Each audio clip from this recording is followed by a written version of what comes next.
ഞാൻ റാണി, സൈക്കോളജിസ്റ്റാണ്. നമ്മൾ പല ദാമ്പത്യ പ്രശ്നങ്ങളും കാണുന്ന സമയത്ത് പാരൻസിൻ്റെ ഇൻവോൾവ്മെൻറ്റ് ഭയങ്കരമായിട്ട് മോശമാവുന്നതായിട്ട് കാണാറുണ്ട്.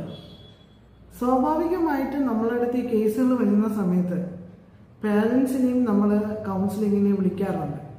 പക്ഷേ ഒരു പ്രശ്നം ഞാൻ കാണുന്നത്, ഒന്നീ പെൺകുട്ടിയുടെ വീട്ടുകാർ കൗൺസിലിംഗ് സെഷന് വരില്ല, അല്ലെങ്കിൽ ആൺകുട്ടികളുടെ വീട്ടുകാർ കൗൺസിലിംഗ് സെഷനിൽ വരില്ല. അപ്പോൾ സംഭവിക്കുന്നത് എന്തെന്ന് വെച്ചാൽ, ഇവർ നല്ല രീതിയിലുള്ള ഒരു ഫൈറ്റ് നടക്കുന്ന സമയത്ത് പാരൻസിൻ്റെ ഭാഗത്തുനിന്നും പല തരത്തിലുള്ള മോശമായ സംസാര രീതികൾ എല്ലാം ഉണ്ടാവും. ചീത്ത വിളിക്കും, ഇൻസൾട്ട് ചെയ്യും ഒക്കെ ഉണ്ടാവും.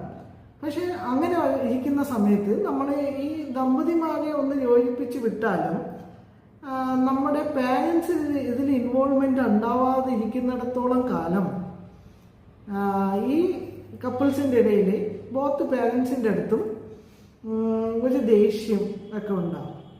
അത് വീണ്ടും ഒരു കോൺഫ്ലിക്റ്റ് സിറ്റുവേഷനിലേക്ക് എത്തിക്കും.